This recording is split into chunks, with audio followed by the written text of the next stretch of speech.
The following may contain offensive language, adult humor, and or content that some viewers may find offensive. The views and opinions expressed by any one speaker does not explicitly or necessarily reflect or represent those of Mark Radulich or W2M Network.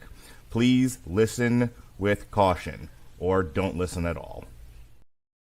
Hooray for Hollywood, where stars are living large, in mansions with their servants and their credit cards in charge, with fame that's fleeting, but the egos never change, where everyone's a genius, except the ones who really arrange.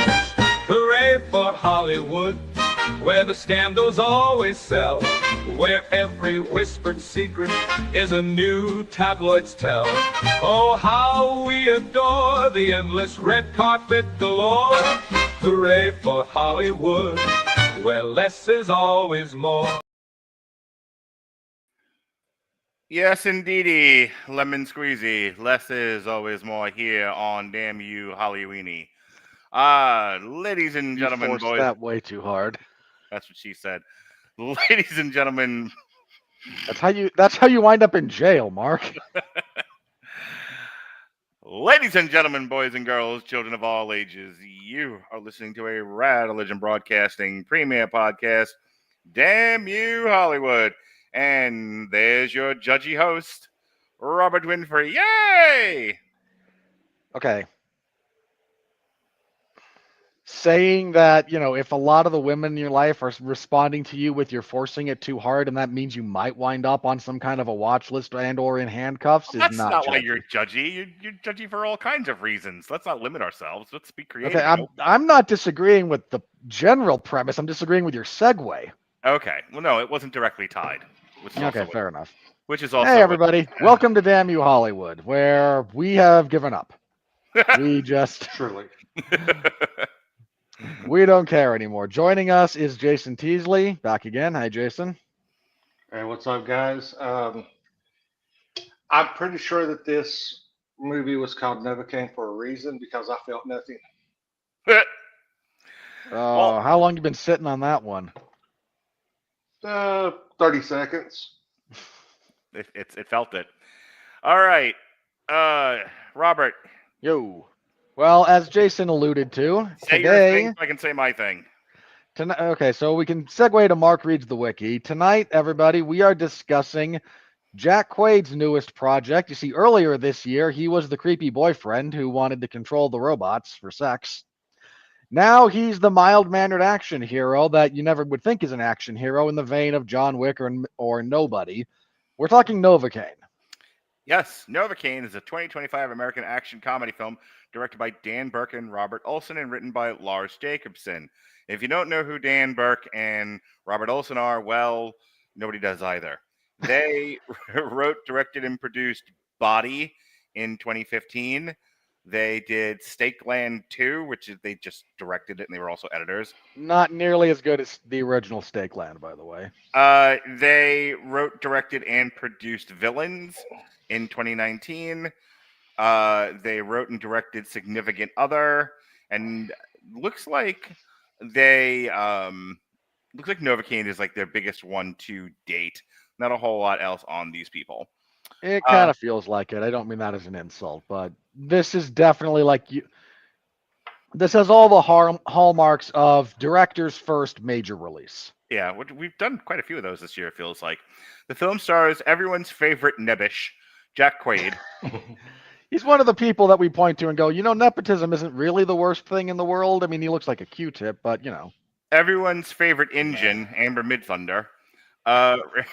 Ray Nicholson. Okay, that's going to get us in trouble. Betty Gabriel and Jacob Batalon.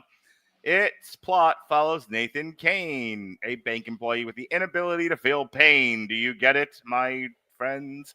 Who goes out to rescue his co-worker, Amber Midthunder, after she is taken hostage by a group of bank robbers. It was released by Paramount this past weekend. We will talk about the money and such soon. I don't really have a whole preamble for this. I will say this. I was thinking about the whole, action the whole revenge action subgenre.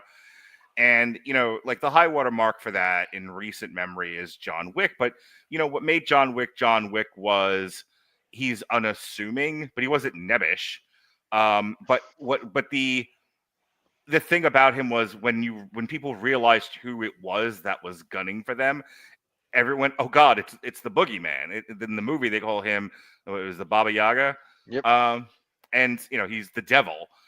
And so it's kind of one of those unassuming man is actually hardcore killer. And then we kind of transitioned away from that to everyone's got to look like your dad or your slightly femme cousin. And those people are out there killing everybody and, racking up bodies. And it's an interesting thing. We don't have to spend too long on this, but it is an interesting thing to point out in the culture right now that in terms of power fantasies, we need everyone to either look like a middle-aged man or a soy boy, and he has to be out there killing people. I just would like to remind people that it used to be these kinds of action movies starred people like Sylvester Stallone, Arnold Schwarzenegger, Kurt Russell, Charles Bronson. Charles You want Bronson, to go back a little further? Clint Eastwood, men who looked like men who didn't look like your dad, men who look like they got out of the military and had a chip on their shoulder. So I just, as just a kind of a ball to kick around for really just a minute or two, and then we'll get into the plot synopsis. Where are we in the world that the power fantasy is, either our dad or somebody that we would make fun of is the image of the power fantasy action hero going on the revenge. At a very low point. Sure. This might be the apex of the pendulum swinging away from Arnold and Sylvester, right? Because you start with the roided up muscle freaks, right? Yeah.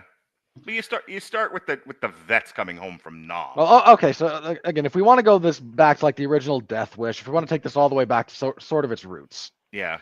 you start with the like really grizzled, downtrodden guys from like the 70s.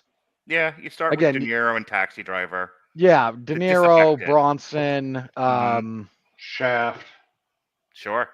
to a degree, yes. Who's the other one? God, my brain's blanking out on me, so forgive me. I think Charlton Heston did one of these probably. Mm-hmm. Burt Reynolds. Burt Reynolds did a couple of these. Yeah. Right.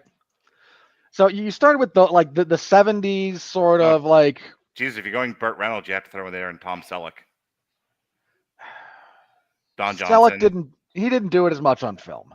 Mm-hmm. Yeah, he did some, but not as much. Yeah, because now I'm starting to think of like TV guys, and then you have what's his face from Knight Rider.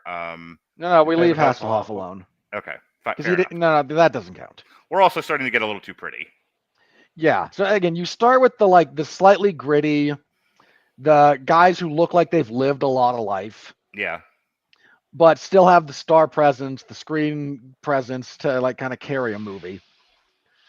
And then that kind of graduates as we get more into the 80s. Mm-hmm. And now we need guys who look more aesthetically pleasing. The thing about, I was reading a book years and years ago. I read a book when I was trying to get into. Clint Eastwood. Sorry, God, that's the other one I was thinking of. Which I had already mentioned.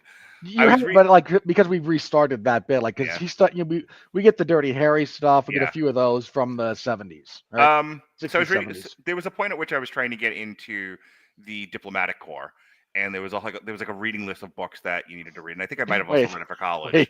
Wait. It was a very brief moment in my time in grad school. I'm gonna now jump to the alternate reality where Mark Radulich is an ambassador. I have more talent than you give me credit for. No, anyway, I'm not saying you don't. I'm saying we would have had to have annexed Angora by now. Fair. In any case, I remember reading a book about how, the Superman in film, and I don't mean like Superman. I mean the super action hero. And there's the disaffected, traumatized, coming home from Nam superhero, the Rambos of the world. But Yeah. Rambo is kind of a tipping point, because what comes out of Rambo is everyone kind of like, could we just leave the trauma behind and just take the muscles? Yeah. And and now everyone looks like they're the main roster of the WWF circa 1986. Well, and that's what you're getting. Significantly more definition and significantly less fat guys with racist gimmicks, but Sure. My point is that the Superman in film started to look super muscular, Yeah. and the point of contention that I'm raising is, it was someone that a young boy or even a young man or even a middle-aged man might aspire to be. These guys look like some degree of Greek god to one extent or another. And then things changed. Well, let's track this for just a second to kind of Yeah, get to the point. So 80s, we start getting like bodybuilding becomes a bigger thing. You mentioned professional wrestling. I don't think we can discount that. That becomes more mainstream with rock and wrestling. So you have larger than life physiques, larger than life characters in that. It all kind of starts to permeate, as well as the bigger is better philosophy, the zeitgeist of that bleeds into kind of everything in the 80s. Yep. So this is when we start getting Arnold. I mean, bear in mind, Arnold had also, Conan was a later 70s thing. It was like 79 to 82, 83. Yeah, it was close, right there on the cusp. So that's kind of his introduction, and like, this guy looks amazing in Pumping Iron. Then you get Sylvester Stallone, and you get the other guys who are body guys. Jean-Claude Van Damme to a lesser degree. He also kind of does the martial arts thing. And these guys, because Chuck Norris kind of straddles the line between, he does some traumatized war vet stuff, he does some pure martial arts stuff. Like, he's a little bit all over the place, but he's also not really like A-list. Yeah. And you wind up getting some pushback from the 80s sort of muscle idealized, Greek god chiseled out of stone. You get pushback from that in the form of Die Hard, Lethal Weapon. Yeah, but even then, like Bruce Willis, Wesley Snipes, like the second generation guys still had some degree of musculature. Well, hang on, I'm getting to my point. Yeah. So, but look, no one's gonna put shirtless Bruce Willis up against shirtless Stallone or Schwarzenegger or any of those guys, right? Sure. So you start to get some pushback from the steroid freaks, said with love, to the guys who are a bit more everyman, but still there's a very clear aspirational quality to their skill set. Like John McClane is not some schlub who picks up a gun for the first time. Martin Riggs is not, Wunderkind's young cop. This is a guy who was in Vietnam, who's definitely messed up in a lot of ways, but worked hard on his skill set. And I don't want to discount this because what we're losing is bulgy musculature. Mel Gibson is still very defined in the early Lethal Weapon stuff. Oh yeah, super lean, still looks good with his shirt off. And I was because we throw terms out there like the male gaze, and that's usually what is the male gaze? It is it is the looking at a woman, showing off her body and objectifying her as such. But let me tell you how a lot of these featured a lot of like male gazing. Well, Batman female male gazing. Like, let's not that can't be completely discounted. But anyway, so we're still tracking this, right? Mm-hmm. So this is the 90s when things get a little again, we're kind of back to the 70s grunge, the grit, the realism, sort of. Again, pseudo. 90s bifurcates pretty hard. Yeah. 90s, you do have some leftovers from the 80s. So you still have Stallone, you still have Arnold, and they're still doing their thing, but even their physiques change a bit during this time period. They're also starting to differentiate their film careers. This is where Arnold and both Stallone start playing with comedy. Yeah, to varying degrees of success. Yes. And the new action stuff that comes out of the 90s, it's a little bit less about purely the physique, and it starts to be a bit more story based, believe it or not. If you look at like 90s action is kind of the height of story driven action films. Is a little bit in this stuff. When we get to the 2000s, the action genre suffers a bit. they can't find a big star. You like Tom Cruise is kind of the big one. Tom Cruise and Will Right. Smith sort of split the action genre throughout most of the early 2000s, early to the early 2010s. And Will Smith had a good looking body. I don't think he's known for that. Will Smith was no, Will Smith is known Smith's for his thing Hulk is Hogan-esque charisma. no, yeah. Will Smith's thing is screen presence Yeah. and charisma. Like that is, he doesn't look bad with his shirt off, but there's a reason he doesn't do it very often. Right. And Tom Cruise, that's when he started throwing himself off planes. That, and he also did enough of the serious acting that when he started jumping, 'cause Tom Cruise is maybe the best example of one for the studio, one for you, Yeah. right? Like he does Top Gun, then he does Born on the 4th of July. Like Yeah. that's the sequence of Tom Cruise's career. And really, other than, I mean, some would argue Jack Reacher, but really Tom Cruise's only major action franchise is Mission Impossible. Nothing. He's done some action movies, but nothing got off the ground, and some of them outright bombed. True. So then as we get like towards the teens, when we start the teens, this is when the MCU kind of starts up. And this is when we get the bit, much of the 90s kind of bifurcated a little bit. The teens are where things really split between the actual guys trying to look like comic book superheroes and the pushback to why does everything have to be aspirational? Why can't it be referential? Why can't it be? Yeah. Why can't I see myself reflected on screen? Again, the reflective rather than aspirational. And this is where things really go off a cliff in that respect, because I find that to be a... Well, it's the major defining quality of current day film is I have to see if I don't see myself on scene, then I don't exist. It's kind, I don't want to go off on a tangent, but it was why we laughed as hard as we did at Cynthia Erivo going, when you erase my face from the poster, you erase me. You know, we are stuck in this place where if people don't see themselves in art and media, they think they don't exist. It's the worst case of object permanency of people struggling with object permanency I've ever seen. Fucking toddlers in this culture. Yeah, so John Wick is probably the best because Keanu Reeves is an everyman actor. And I say that with a lot of respect. Like, he's a good actor, but he's not someone you throw up there. He is someone you hire when you want an everyman kind of actor, because Keanu is very easy to project yourself onto in a lot of respects.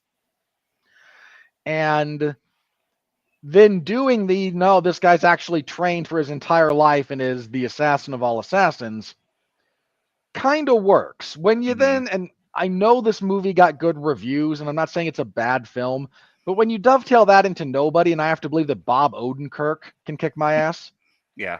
We're bordering on a bridge too far. I mean, The Equalizer is kind of the same thing, but I believe Denzel Washington, for the most part, could. Like, not at this point, he's a bit too old, but, go back 10 years.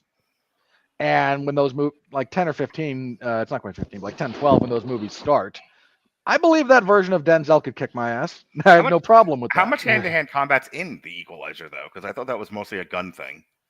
No, depends. He uses practical, like, sledgehammers and hammers. Yeah. He uses Gunplay in The Equalizer is more of like Equalizer 2 and or 3. 3 is a little bit iffy. So I would say, besides Keanu, the last serious, because he's still doing it, the last serious aspirational action star that's out there is Jason Statham.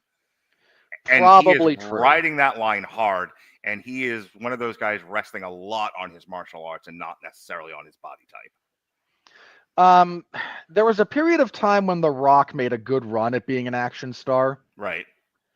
And it worked okay. There's a few of his movies that were just unfortunately like a bit too early or a bit too late. Him, Cena, and Batista all gave up on it pretty quickly. Batista started taking every role he could get, and well earned. John Cena shifted hard into comedy, and now he's sort of doing the action comedy thing. And The Rock abandoned action almost altogether and went hard into comedy. Well, The Rock didn't really lean into comedy. Hey, let me phrase this properly. He came out and he started with, okay, I'm a wrestler, let me try action. Yeah. Mixed results. Then he went, okay, WWE's been PG for a while now. I actually have a lot of cachet with children. How about I do family movies? Right. I'm going to say mixed, but mixed to negative results with that. Sure. For every game plan, there was a Tooth Fairy. So then he goes back and like, okay, I got to rebrand a little bit. So he starts wrestling again. Is when we get the twice in a lifetime with Cena stuff. Yep. And he does sort of rebuild and with, okay, let me try a few action adjacent instead of big budget action, but definitely more male movies. Mm-hmm. And it helps rebuild him. And then like he gets brought into the Fast and Furious franchise and he's in the best movie of those. Much as I don't care for that franchise. But that does a lot to rehab him. And at this point, The Rock is not a movie star. The Rock is a brand. Yeah. So when he's on screen, it's all about the brand of The Rock rather than, the actor. And, around the same time, we also have Vin Diesel, but Vin Diesel doesn't really look like the average guy either. Well, Vin Diesel also tried the comedy thing and bombed out real hard. Mm-hmm. Rock actually got a little bit of cachet from a few of his comedy movies, stuff like Be Cool. Actually, he got a lot of praise for that. Right. But yeah, it kind of swung, the pendulum just swung from here's an aspirational character to this silly notion that the only way to see yourself on screen is to literally see yourself on screen, at which point I have to ask, so how many balding guys do we have headlining movies? And no, this is a bridge too far. So there's a shift in the culture to where there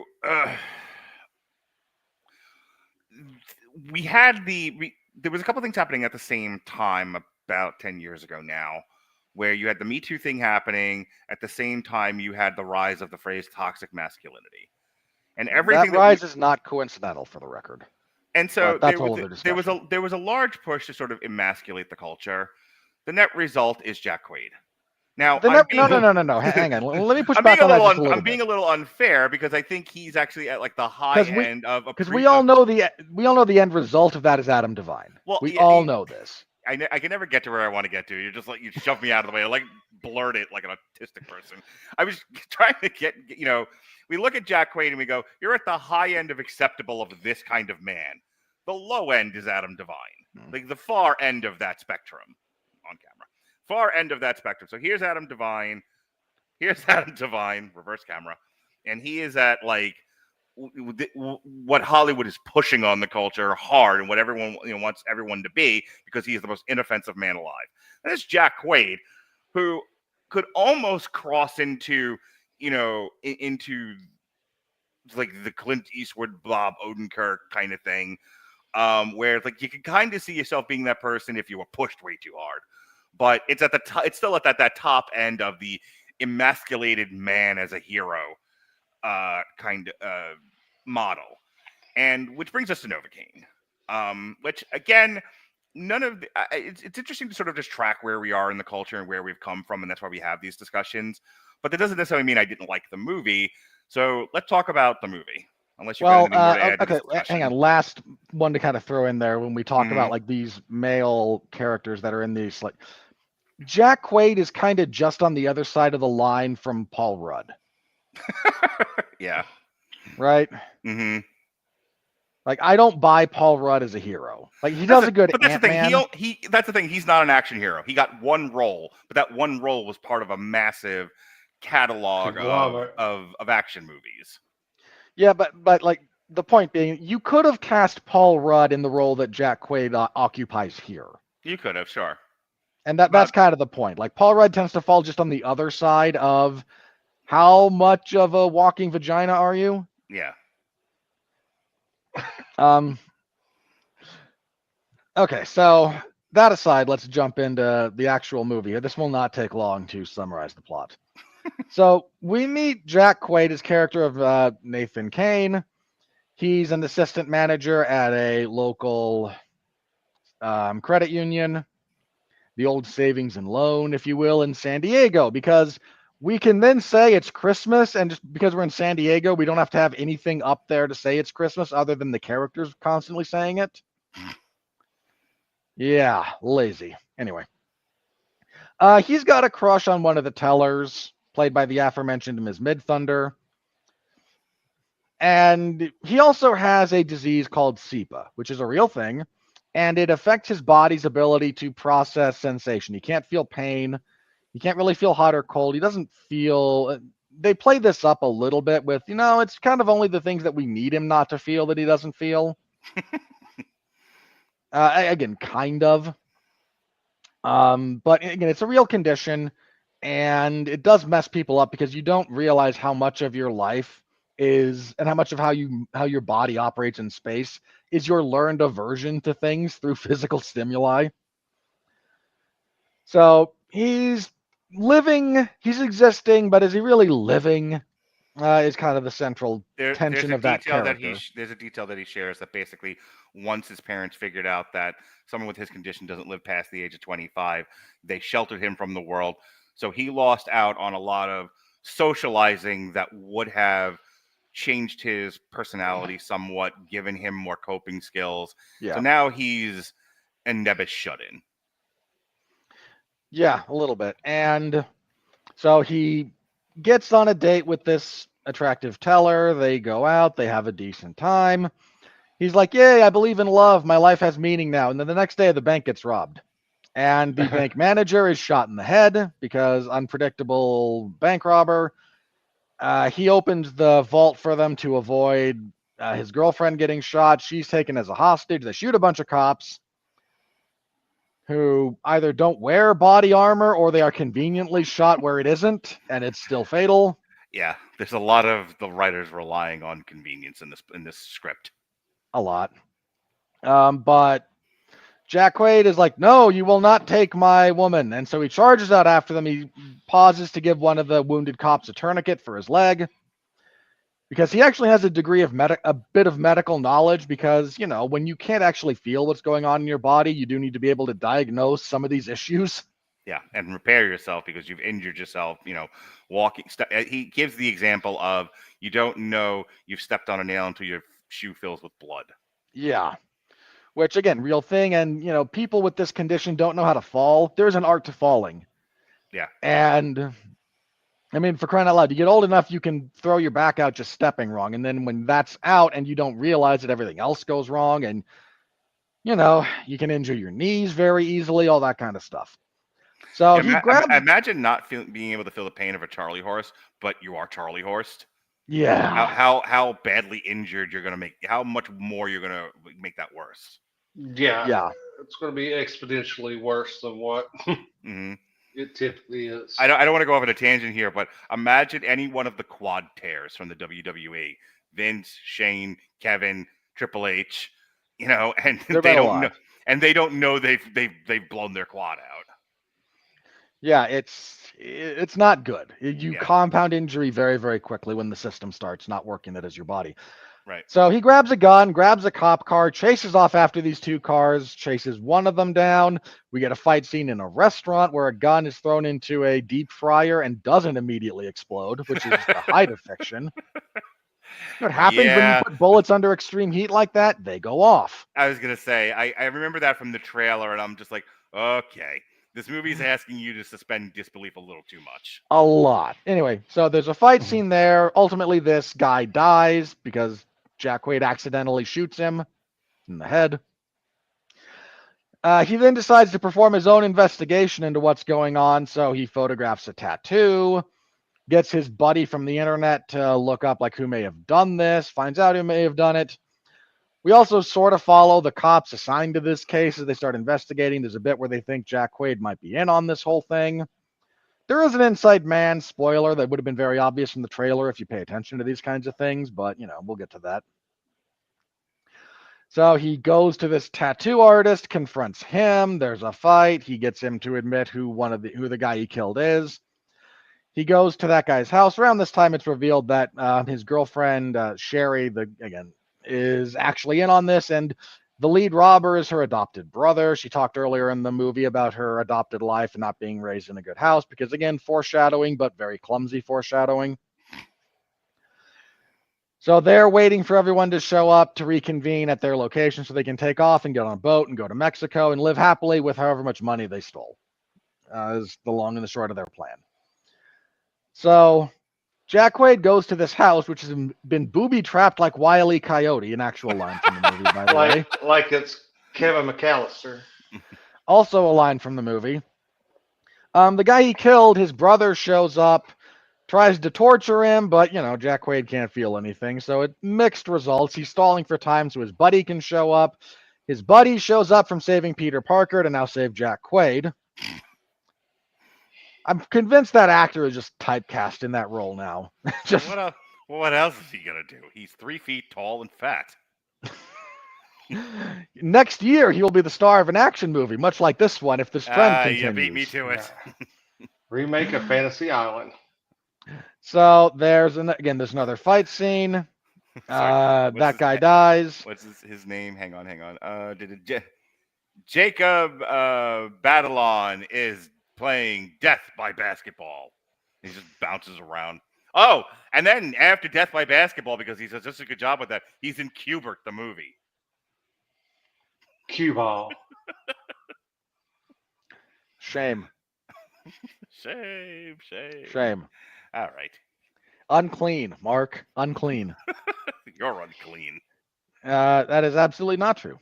So, Jack Quaid turns up at the auto shop where everything is. He's confronted with the reality that his girlfriend only slept with him to try and get the bank vault information out of him. She's like, no, it was kind of real. I don't really want to be this anymore, whatever we're doing here. I would prefer not to be a whore. You know how many times I used that word when we talked about Honora and the Oscars? I'll let you have that one. I have had a crisis of conscience, and I no longer want to be a whore. You have saved my soul, Nevis Jack Quaid. Yeah, the cops show up and shoot the other guy, but not fatally, and then somehow, idiot cop goes like, no, he's iced. I shot him low in the abdomen, and very clearly the non-kill zone. You don't need to handcuff him as he's on the ground. Let me tell you how working in law enforcement, that was the least believable thing in this movie, including it's the gun. Terrible. Including the gun in the deep fryer. Yeah, you're 1,000,000% right. Yeah. There's a reason cops cuff dead bodies, because you're not sure they're dead. Yeah, I was gonna save that for the plot for the craft review, but just so everyone understands, and then we really got to let Jason talk. He's been waiting patiently. Cops are trained to do kill shots, headshots. There is no wounding you. I've actually asked about this, like, why not shoot the knee? It's like, nope. The cops, you're going to discharge your weapon, you shoot to kill. The cops have a rules of engagement just like the military does. If you are in a situation where you have to draw and use your weapon, there's no turning back. You kill the guy you're shooting at. And these are trained marksmen, and generally speaking, the shot he has is they don't see the cop, so the cop has plenty of time to line up his 9mm and shoot him. He'd have shot him in the back of the head, and that would have been the end of it. They would not through the fucking shoulder. Well, he didn't even shoot him in the shoulder. It was like this one, the one that they always do, like, oh no, non-fatal.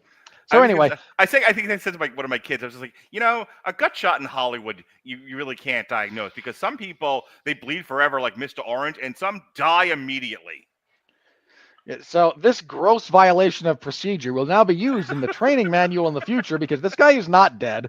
He regains himself, grabs a gun, shoots that cop in the neck, shoots the other cop low in the abdomen under the body armor. Convenient once again, I have to say. Mm-hmm. And then shoots a couple of paramedics, takes the ambulance that's housing Jack Quaid, and starts driving.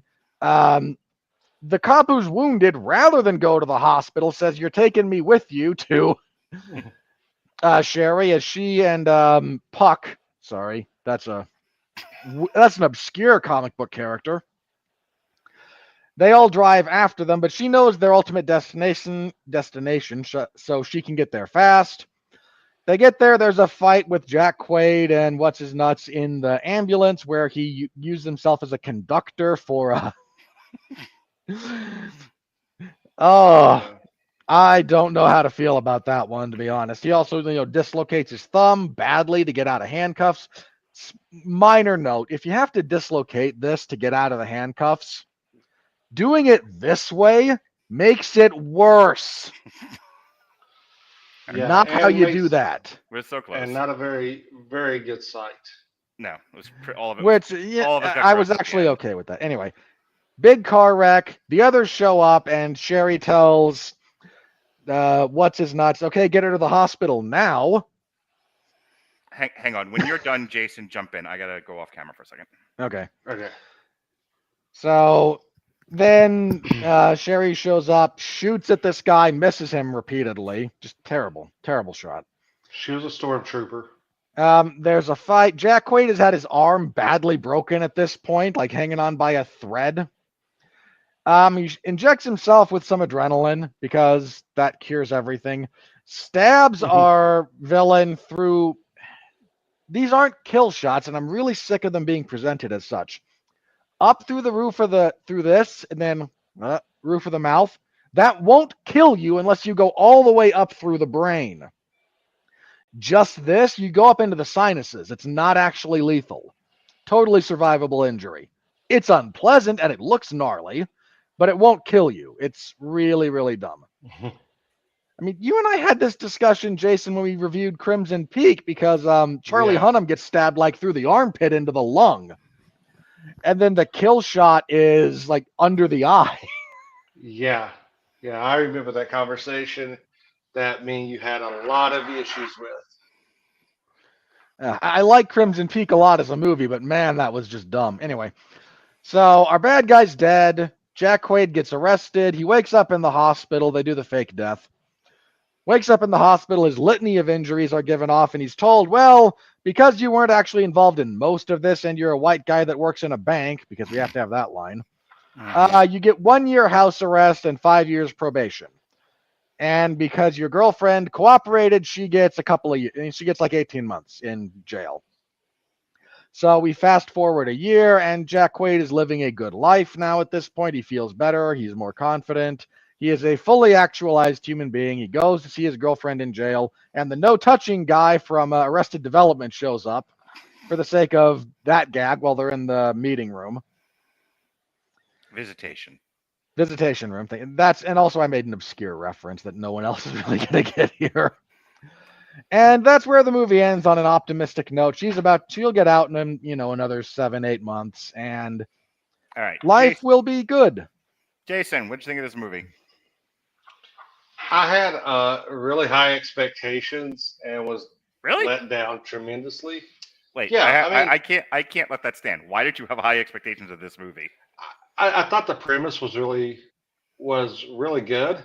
Okay. And the way that because I only seen one trailer and it was like a teaser, and it was really presented as, he feels no pain. He's got it, and the relationship was more than just a one night stand, basically.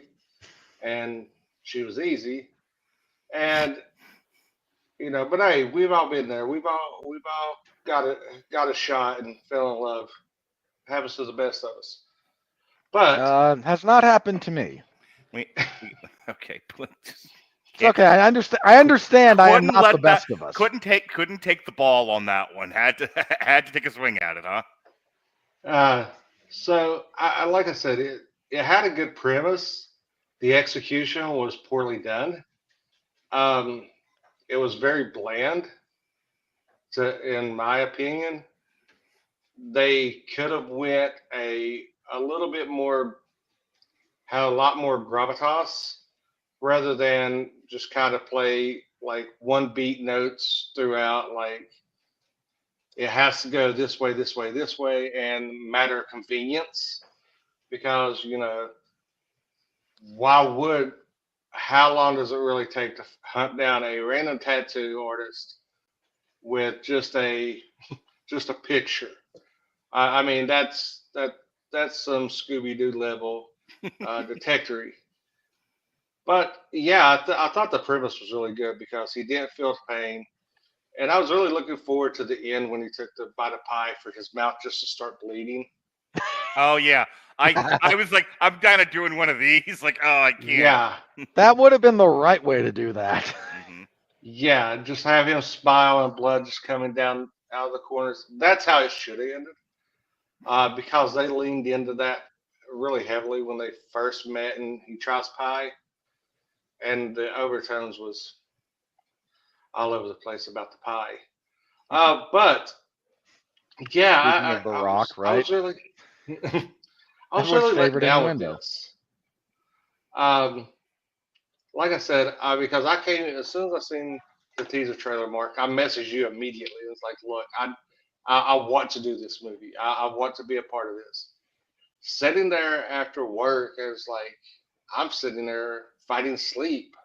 Like, man, this is really not the action packed, really over the top Michael Bay-esque thing that I anticipated. It's just kind of paint by numbers. My biggest problem with this movie is everything that's good about it is already in the trailer. This is yet another job done by the marketing department where they did this movie no fucking favors. That's the first thing. I think that there's 2 or 3 different things that are not necessarily in the trailer that you could kind of point to and go, well, that kind of makes it worth it, maybe, or at the very least is not, wasn't utterly surprised. It was Amber Midthunder being in on the job.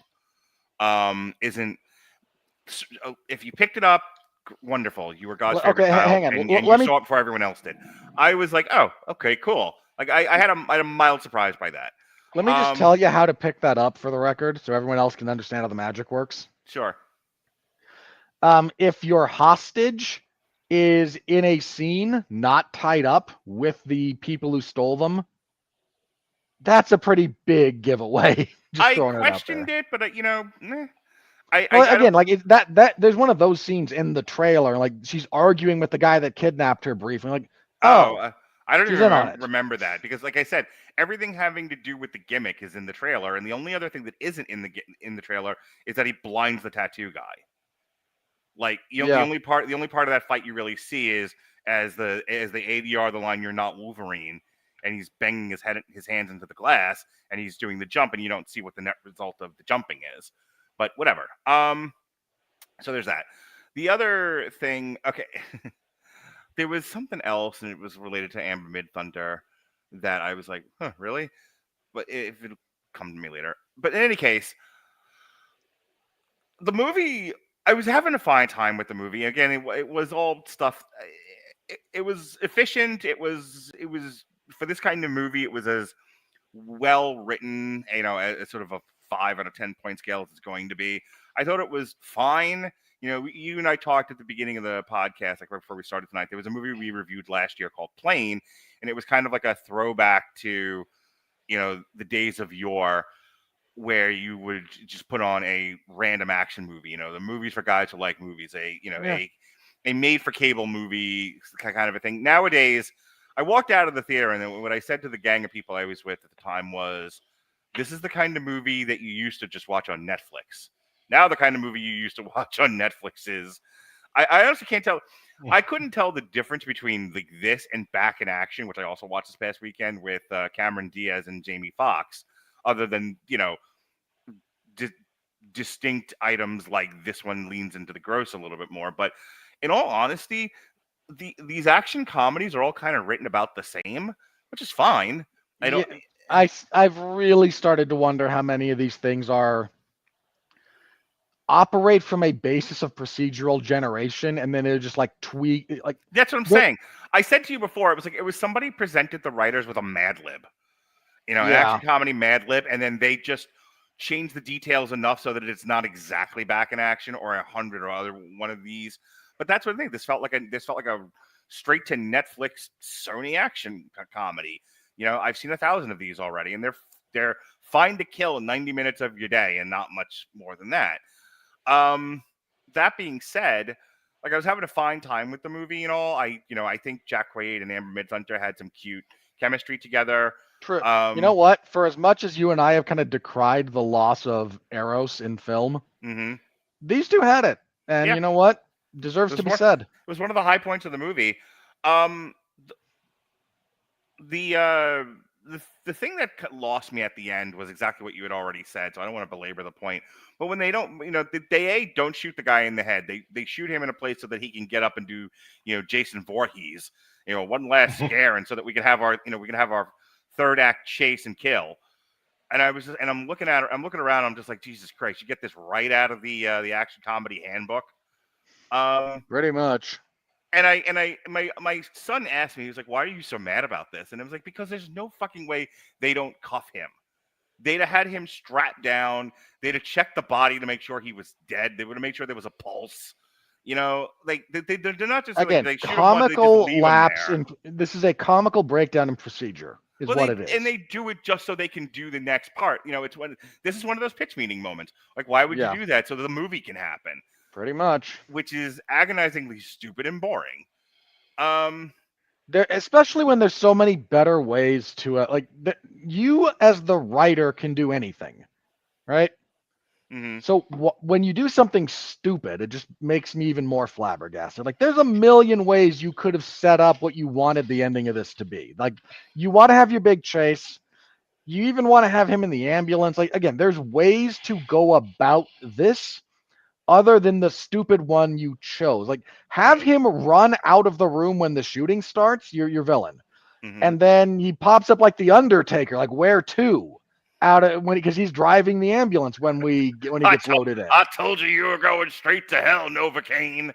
Yeah, like it's more believable and less stupid. It's still not exactly high quality writing, but I fixed your problem for you there for free. So I'm not going to add too much more to this. I mean, it is a pretty bland movie. Jason said it too. Like, the thing that kind of separates John Wick and some of the ones that we've praised with this kind of thing from some of the other ones is style, aesthetic.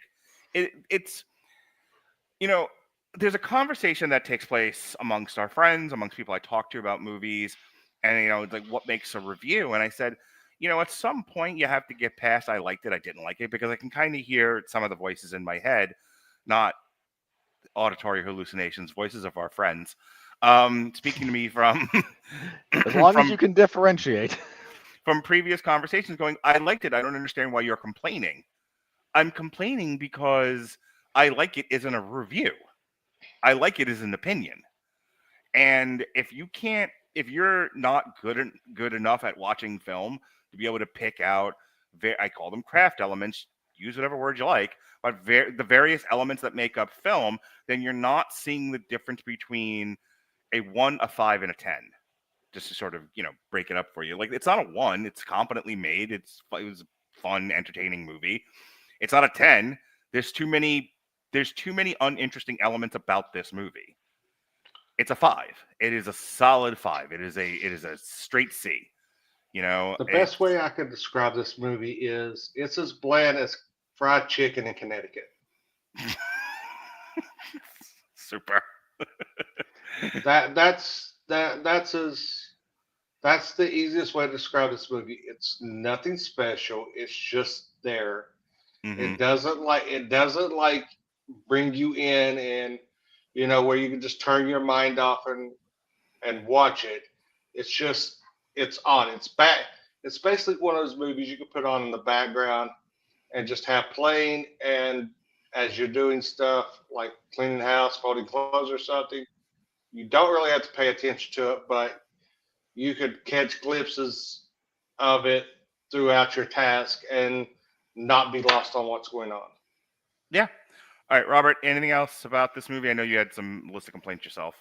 A couple of things. Again, there's a lot of ignoring reality. Mm-hmm. In some ways that are fun, in some ways that kind of make you roll your eyes.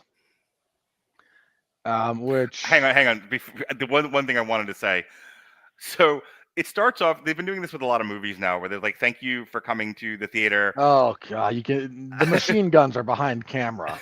And Jack Quaid going, "Thank you for seeing Novocaine on the big screen the way it was meant to be seen." Yeah, no. And that's the funniest line of this entire movie. It's up there because nothing about this movie necessitates the theatrical experience. Wicked was meant to be seen on the big screen. There's several movies we talked about this year that are absolutely, you know, Dune, that were absolutely meant to be seen on the big screen. Some of these, it doesn't matter. Novocaine is solidly in the middle of it. Doesn't fucking matter. Jesus Christ. You can watch it on it. You can watch it on an airport television while you're waiting. Watch it on your phone while you're doing a podcast, like I do. Go ahead, Robert. Okay, so again, a couple of things here. I do appreciate that there's an actual like bit of character and heart to the narrative. This is about a guy who's deeply sheltered, deeply afraid of the world in a lot of ways, for good reason. Learning that, what, man, I don't want to be my age and my every night is me in my living room playing video games. Yeah. So I appreciate that there's a little bit of thought put into that, and the actual character arcs especially for Jack Quaid, like the character is not quite the same at the end of this, and you know what? Good. Like, is this a little bit paint by numbers? Yes, but at least you use the right colors. So you know what? Thumbs up. I'll give you the credit for that. The gimmick about him not being able to feel pain works for the first act and a half, give or take. I actually think they do some decent stuff with it. It's kind of funny. It loses steam the more you lean into it because it's a little one note, which is unfortunate, but that's kind of where we are. So the only thing they can do further down the stretch is, well, can we make it grosser? Here's the thing: not being able to feel pain, you were still the amount of bone and tissue damage he takes by the time he gets to the trap house is the movie starts to lose credulity with me about that point. And then everything that happens after that, it's like, this is ridiculous. He'd be dead. Yeah, there's a few ways we could have handled this with a more refined touch. Yeah. The ending is, I would guarantee you this had a different ending, and then as a script or like early on into shooting, they got notes about like, this is an unsatisfying ending. Mm-hmm. So we tack on another chase. We tack on a terrible pun straight out of like 80s action. Like the fact that his gag for setting up the shot with the defibrillator is he speaks unclearly. So when the guy asks, wait, what did you say? I'll try to be more clear. Like, boy, you tortured that one out. That was quite forced. Yeah, as much as Mark on an average date. You're welcome. Set you up for that one. Okay. Oh, wow, shots fired. Look, he made the joke earlier. I had to pay it off here. Otherwise, it's Chekhov's metaphor. I'm just happy he's able to joke about that stuff this week, and I don't have to, I don't have to attend to his sensitive skin about the subject. Next week. See me next week when you can't shut up about ethnic issues, and then we'll that's what I imagine that will be your that will be the dart that we hit when we throw the dartboard for what are we going to joke about this week? And if it's not going to be women, it can be minorities next week because we're doing a Working Man next week, right? Or next week's Snow White. Snow White. Then we're definitely going to be making jokes about men. Yeah. Look, we're doing the women thing now because we can't make the women jokes next week, so we'll come up with something else. Anyway, our bad humor aside, here's the other thing I appreciate that Jack Quaid is not good at fighting. Like his character gets by because he is superhumanly durable, and not in the Wolverine way, but in the way that when you fight someone, you expect them to react certain ways to certain things. When you don't get those, it messes with you. And this is true of professional fighters. Like, okay, I'm going to hit you with a jab really stiff, and you're going to stop marching me down. When they don't, it screws with you a little bit mentally. This is, again, you get to the really high level, it's not as much of an issue. But, learned behaviors, learned responses is all about how fights work. So when I hit you really hard in the stomach and your response is to look at me blankly, like that does screw with what you do. So being able to take advantage of some of those openings that discombobulation provides, I find mostly believable, believe it or not.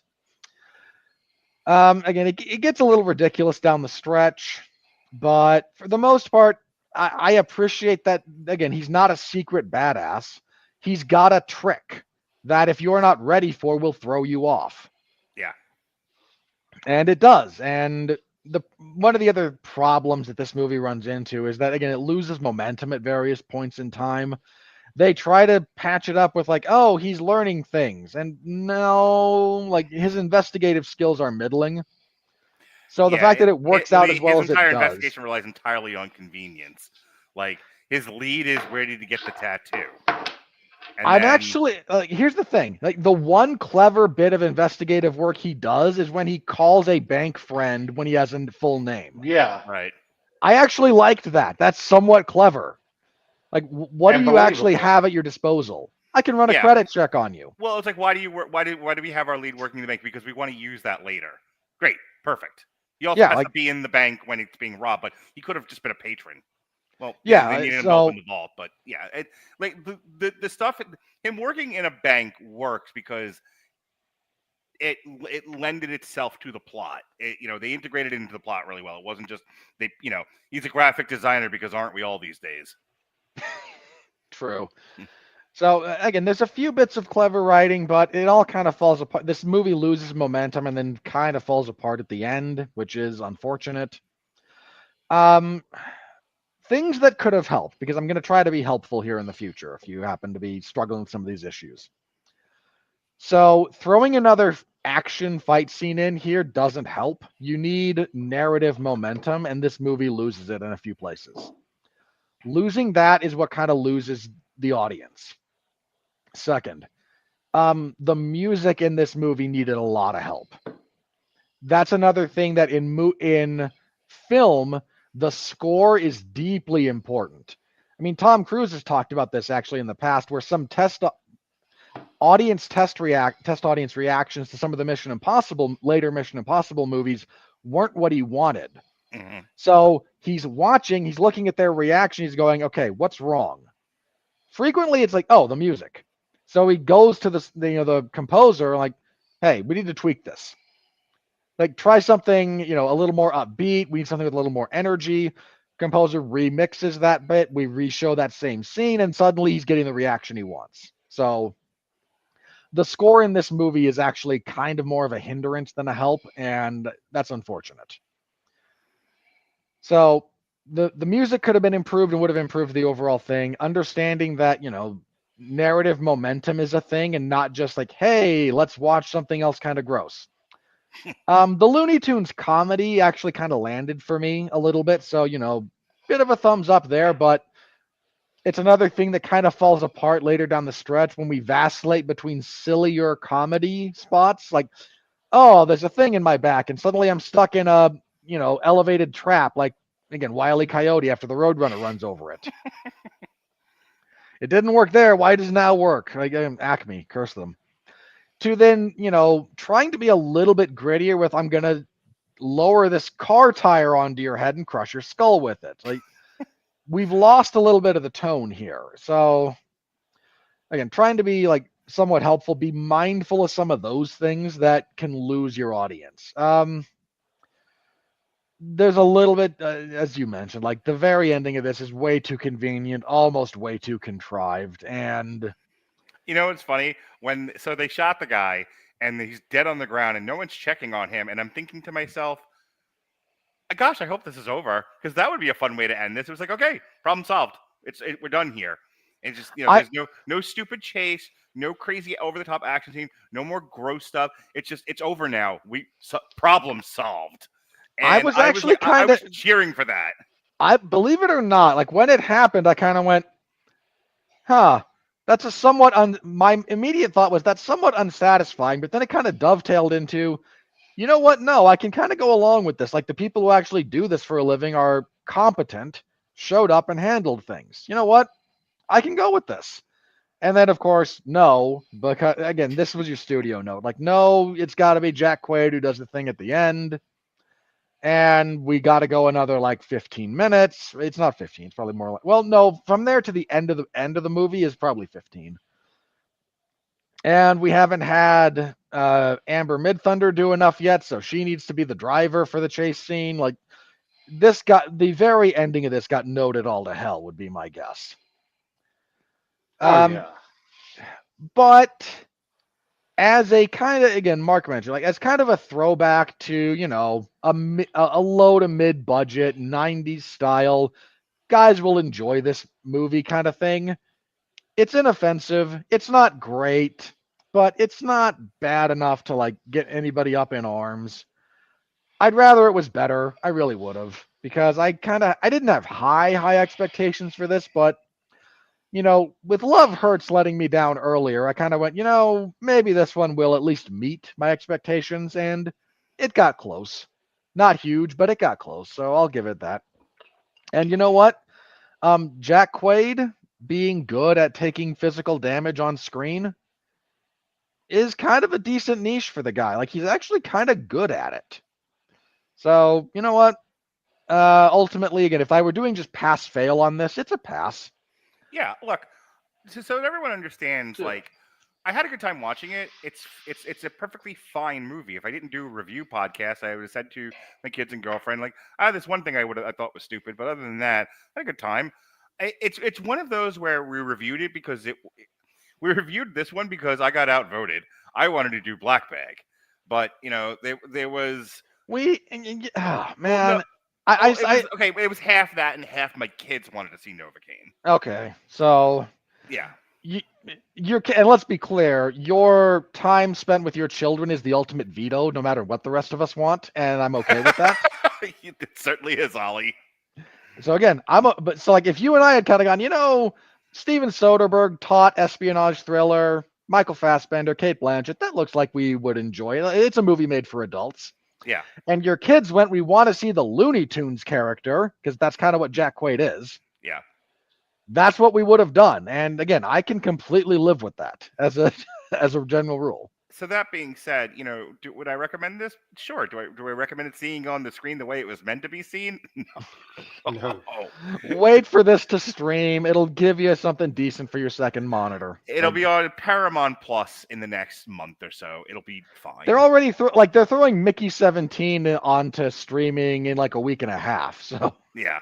Oh God. All right. With that said, Jason, before I know you always have to bug out of here or just care less about the second half of the show. So, is there anything you want to say before you go? No, I like you guys mentioned. It's a serviceable movie. I mean, it's nothing that's going to like blow your. Don't go into this thinking you're going to see a classic work of art, and this is a work of art. Classic piece of crap. It's going to be a Mark's favorite institution in 20 years. This is not, but it's serviceable. It does its job. It's kind of helps you waste 2 hours. I think it was a little bit long with it being 2 hours. Yeah, again, it drags down the stretch. But yeah, I mean, it's perfectly serviceable to have on the background or fall asleep to. So, it's meh. It's not going to be your favorite movie, but it's not going to be a pile of trash. And you cuss us under your breath as you're trying to watch it. All right. See you later, Jason. Thanks for coming on tonight. All right. See you guys. Yep. All right. With that said, here comes the money. We're in the money. We're in the money.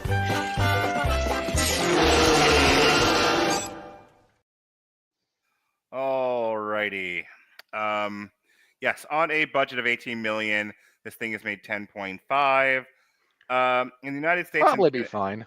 In the United States and in Canada, Novocaine was released alongside Black Bag, Opus, The Last Supper, and the wide release of The Day the Earth Blew Up, a Looney Tunes movie, and which I'm seeing tomorrow, but I will not be reviewing it. Alexis and Zachary Strobel will be. It was projected to gross $7 to $12 million from about 3,300 theaters in its opening weekend. The film made 3.9 on its first day, including an estimated 1.8 million from preview screenings. It went on to debut 8.7, topping the box office in the lowest grossing weekend of 2025 to date. 54.7 thus far. Yeah, the 54.7 million for all films in theaters. Yeah, that was the big the big news this weekend coming out of this movie was not anything having to do with the movie, but it's just how this year is tracking really badly. Like less people are going to the movies this year than this time last year. And I mean, I don't want to belabor this point, but we've said it before. You have lost the people's trust. You have lost the people's trust. It's going to take several years of decent films to win them back, and you're still clearing out the sludge from, the decade that was. That's just the sum total of this. You can right now, post the election, Hollywood executives said no more. I hate using this language, but I want to make a point, and I want to get for the sake of conversation, we understand that this is not your preferred vernacular. But if movie executives across the board went, woke is over, we're done now. DEI is over, woke is over. We're going back to what works. And what worked was 15 years ago. Go back to that. Then they have to actually make those films. We're still in a place of they're either correcting what they saw coming down the pike as problematic, or just releasing what they have and going, well, what are we supposed to do? Hang on, that's Disney in 2025 is, well, what are we supposed to do? Yeah, by this point, most of the other studios have already.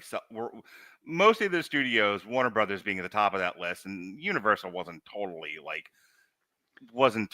throwing themselves in with this. That they corrected a long time ago, but Warner Brothers definitely saw the writing on the wall, and and Disney and Paramount, Sony, everyone kind of got the idea real fast enough that they could be like, all right, we need to make some changes before the election. Disney was the only one that just was like, what's in this dark alley?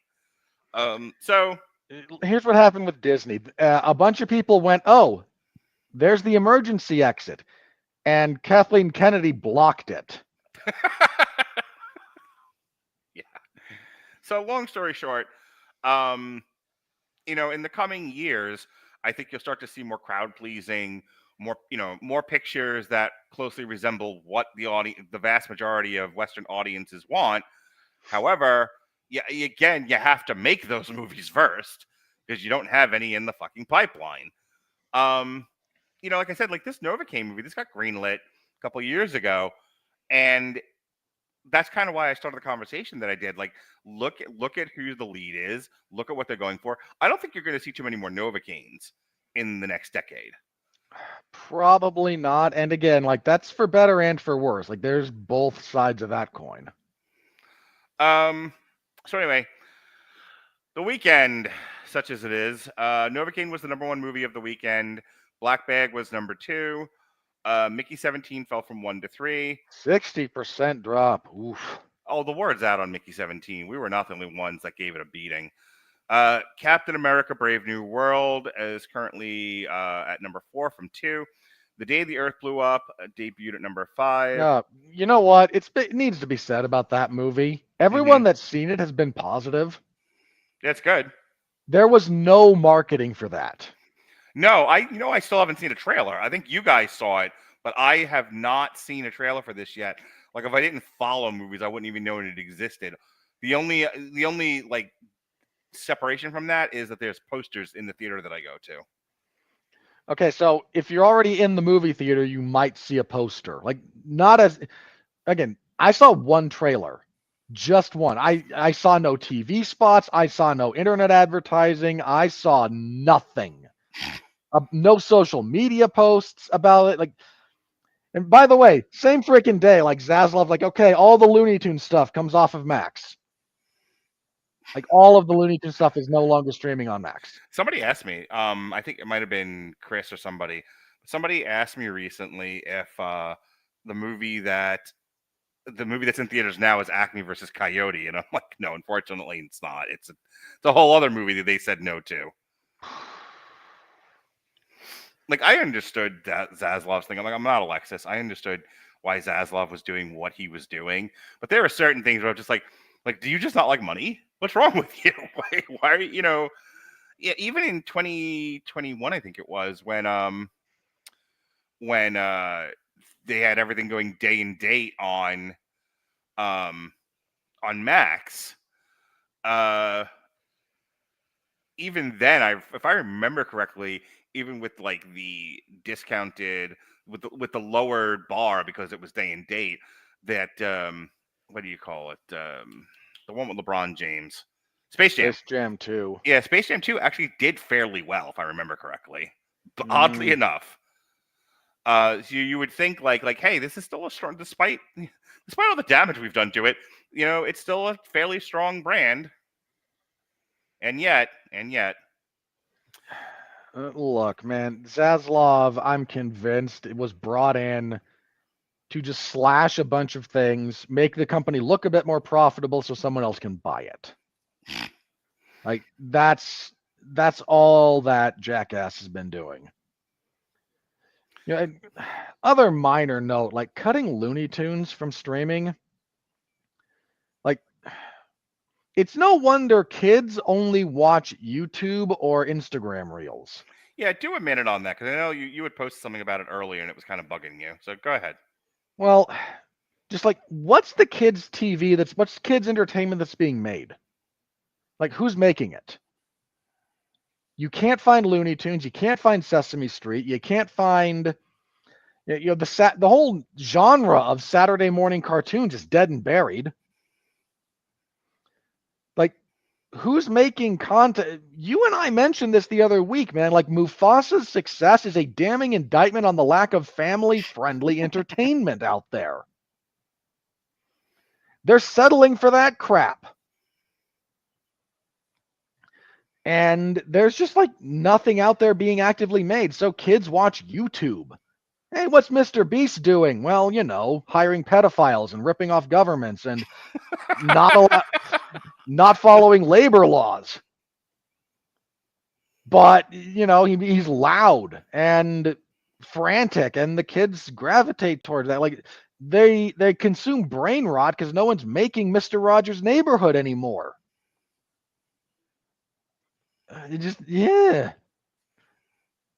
Nobody's doing it. There's a giant opening in the market for that. And the response is just, well, here's something about lesbian babies, right? That'll do.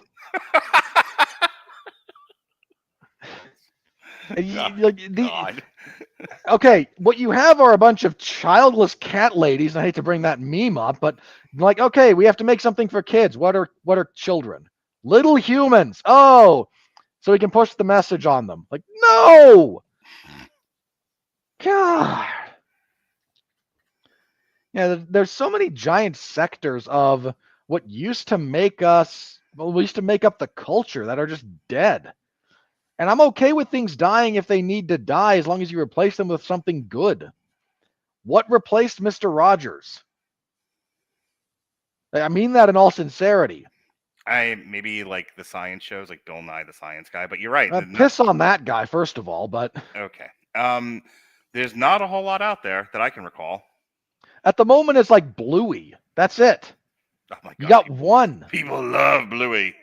I'm not even saying Bluey's bad. I'm saying, like, Mark, when we were younger, how many things were there? Mm-hmm. People competed for the attention of children. And now, like, oh, hey, here's Teen Titans Go, which is loud, flashy, and takes about 5 minutes. Yeah. We got to be faster. Like, no. But, what came out of that conversation was the amount of people the amount of kids that don't look at traditional media at all. They are on. I think this is your mom, right? That is my mother, yes. Influences selling stupid pranks, yeah. The what do you call it? The pitch meeting on the Mr. B show was quite funny. But I refuse to watch anything associated with that, even the pitch meeting, which I probably should because I like pitch meeting, but it was funny. I mean, I don't know what a Mr. Beast is, so that was the most I've ever learned. He is okay. I know who he is because I consume a little bit of enough YouTube to have heard his name. Mm-hmm. I've never seen a single video of his, but he is the biggest YouTuber in the world. Cool. Anyway, now that I'm not completely distracted, The Last Supper debuted at number 6. Paddington in Peru fell from 5 to 7. Dogman 6 to 8. Dogman still making money. The Monkey 4 to 9. Last Breath fell from 2 to 10. Opus, Oof. which is an A24 horror movie, from what I understand, debuted at number 12. October 8th, debuted at 17. The Actor 32. The Unfinished Film 33. Borderline 37. L at 38. Prisoner of Fire 45, and that was the weekend. That was alrighty. Worldwide. No movement.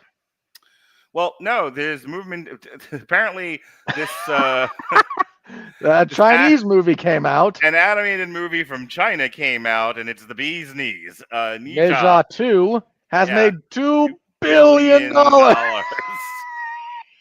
Oh boy.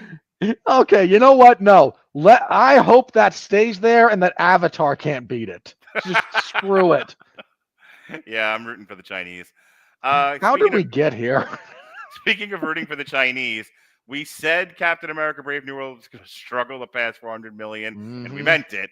It's currently at 389, according to this. You know what? I was too optimistic for that. I let your your optimism rubbed off on me. My pessimism rubbed off on you.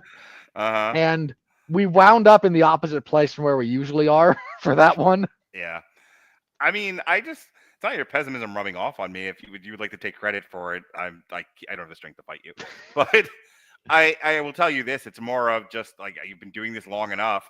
Yeah. And I've seen enough of the trends, and I get into enough of the blogosphere, and I'm like, all right, there's no fucking way. Yeah. And then I ran my concerns against, in all artificial intelligence, and it was confirmed. And I'm like, all right, I know what I'm talking about, contrary to popular opinion.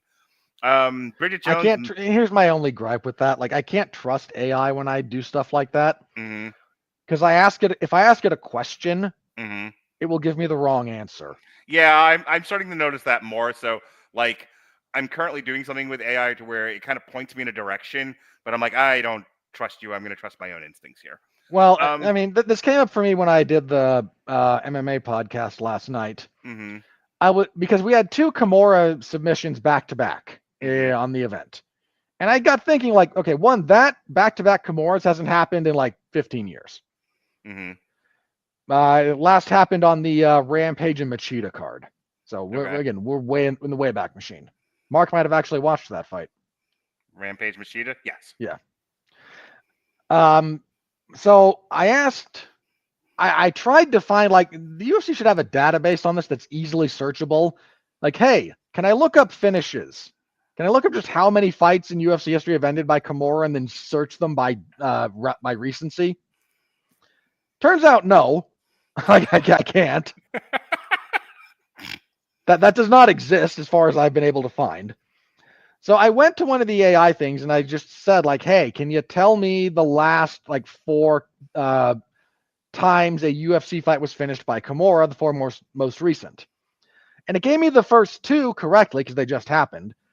And then the next one was like, okay, back in 2022, there was this female fight that ended by 1. Like, okay. I double checked, like, okay, is the information even accurate? Yes, and then later in the podcast, as I look up something else related to a different fighter, in 2023, he finished a fight with a Kimura. So you just were wrong. Obviously wrong. Yeah. I have been a little too trusting of AI, and I have learned it's a great tool to kind of point you in a direction, but it should not be dependent on, like, the fact that Google searching has been so ruined by that is kind of sad, because, like, your Google foo has to be real strong these days if you want to use it properly. Anyway, so yeah, the Monkey 17 is at 5 with 90 million. Den of Thieves Pantera 57, the Monkey 56. One of Them Days 49. Flight Risk is at 43, and rounding out the top 10 is 37, not making the top 10 from earlier this year. Companion, Wolfman, and Hard Eyes. Love Hurts way down in the 17 at 17 million. Yeah, that one hurt. Indeed. And Black Bag starting out at 12 million. Unfortunately, Presence, which came out earlier this year, that the Half and the Bad Guys actually just reviewed, and they said a funny thing about it. They were just like, we thought this movie was interesting, so we wanted to give it a spotlight. We understand no one's going to the theater to go see it, though. Like, oh, good. And then Novocaine debuted at number 31 between Presence and Wonderschoner. So there it is. Next week is Snow White. Snow White will be. I assume it'll be. Hang on. It has to be the number one movie. Like it's there's tracking, no. It's tracking for 50 million. That generally makes and everything else is not competitive. So I would say a $50 million opening weekend makes it number one. Yeah, dude, a $25 million opening weekend would make it number one. Yeah. What was this one? 13. Yeah. Give or take. So anyway. So look, Snow White is absolutely going to take the top spot. The problem is, even Variety is acknowledging that Snow White's budget is like $300 million. But that's okay. Now the paid reviews are out, and it's the greatest movie ever. I saw that in Variety. That's why I wrote in our group chat, my fanny. Yeah, there's no way. There is zero chance. One, there's a virtually 0% chance that movie's any good, objectively. Yeah. I won't quite say zero, but virtually zero. Let me ask you a question. I'm going to cut you off because my question is much more interesting. How many people do you think don't pay attention to what's happening, just so Snow White, don't have any racism against Rachel Zegler, are profound Disney fans, but still don't pay attention to the minutiae the way we do, and are going into this relatively blind and hopeful and ready to love it because they love all things Disney, especially Disney Princess. And when they get out, and 2 hours later, when there is no Someday My Prince Will Come, burn the theater down. How many women from Wicked's audience are going to come out extraordinarily mad and throwing the cats they brought with them to the theater? A lot, one can hope. At this point, I am kind of rooting for it to. I hate to be this guy, but I am kind of rooting for that movie to fail just because. I mean, look, here's what's going to happen. Okay, one, the movie is not going to be profitable. There's no chance. Well, yeah, of course. $50 million for this thing as an opener is actually well below what they really wanted, for the record. Second, all they're going to do is say it's racists. It's the racist white guys who couldn't accept the Puerto Rican as Snow White, or whatever Zegler is. I think she's Puerto Rican. She's Colombian, you racist. I genuinely don't know. I hadn't looked it up. Okay, she's Colombian. Fair enough. I thought Puerto Rican because she played a Puerto Rican, and you can't hire someone to play something that they aren't these days. You're thinking Puerto Rican because you're thinking of Jennifer Lopez, you racist. Not all Hispanics are the same. I am well aware that not all Hispanics are the same. I went to Puerto Rican because she played a Puerto Rican in the Heights. West Side Story. Either one. No, in the Heights. I think in the Heights she might have been Dominican. Was she in the Heights? Maybe. I don't know. I might be making that up. I think you are, actually. Yeah, Rachel Zegler's in all those musicals. She's in Wicked, too. Speaking of racism, you just assume that she's in all the Hispanic movies. Yes. Hang on. So, again, I assumed Puerto Rican because she played a Puerto Rican character, the Puerto Rican lead in, West Side Story. Yes. And you can't hire someone to play something they aren't these days. So somewhere in my head was just, they couldn't have hired a Mexican or a Panamanian or a Colombian or a Brazilian to play the Puerto Rican. People would have been up in arms. That does... You realize that if we were being if there was any kind of consistency in this world, that Snow White should have been played by a German woman, right? I'm well aware of that. Thank you. It's such a dumb world we live in. Anyway, it is surpassingly dumb. But point being, they're just gonna blame everyone for being racist. Yeah. And Rachel Zegler can go crying about how the anti-woke crowd ruined her career and ruined her life, and she'll never financially recover from this, to bring back that meme for just a minute. Do you think Brie Larson's laughing at Rachel Zegler right now? Ha ha! That's not me, finally. I don't want her to, because I don't want her to be happy ever, but I imagine yes. All right, we're such ghouls on this show. Hey, hang on. Look, we may not be like as Christ-like as we should be, but we're also not puppeteering the dead via CGI for cheap points, Hollywood. Fair. Anyway, after Snow White is a working man, which I think will do plus or minus about what Novocaine did. I imagine it beats Snow White for the top spot because that's the world I want. Yeah, to no, live in. I don't disagree with you. Minecraft, when it comes out, will be the #1 movie of its weekend. God help us all. That I don't know looks what like the tracking ass. on that looks like, but I'm a little bit more. I don't think it's going to be good by any stretch of the imagination, but I'm a little more bullish on it than I used to be because apparently hang on. kids still like the Minecraft. Kids still love the Minecraft. They yearn for the mines. The fact that we haven't made them go down and digging coal is a crime against nature. We should be forcing them to do that. Well, if they get hurt, they'd hurt their precious skin, and then we'd have to talk about their feelings. That's why we No, dude, I am all for bringing back child labor in that respect. Just get them started early. Okay, moving on. So, hang on. But yeah, no, kids still like Minecraft. You're worried about your mother sending me a strongly worded letter. Meanwhile, you just advocate for child labor and you live with this woman. I hope she comes into frame and hits you. She's listening. She might just for the meme of it now, just for the record. Off camera. Oh, she'll come on camera and do it. She's used to my dude. I made my brothers do stuff. There's doing stuff and then there's coal mining, you psycho. I made them chop wood. Manual labor. I've encouraged my brothers to do that kind of stuff. I don't know why you think I don't make my kids do chores, but okay, no. I don't think that. You're a good dad. So Warfare comes out after that. Let me tell you how my daughter is not looking forward to Warfare. Why are you taking your poor sensitive daughter to that movie? Because I don't believe in sheltering kids from things that make them uncomfortable. Okay, hang on. There's stretching, and then there's let's go watch a realistic real-time war movie. My son's like chomping at the bit for it. He's like, "Let's go!" Your son would have started bombing the Middle East if he were in charge by now. So he's really excited for Warfare. She told me, she was like, my problem with movies like Warfare and Civil War is I don't like anything that even resembles war. And Civil War was a little too real for me, and this Warfare movie is supposed to be based on someone's recollection of what actually happened to him. This is gonna suck for me.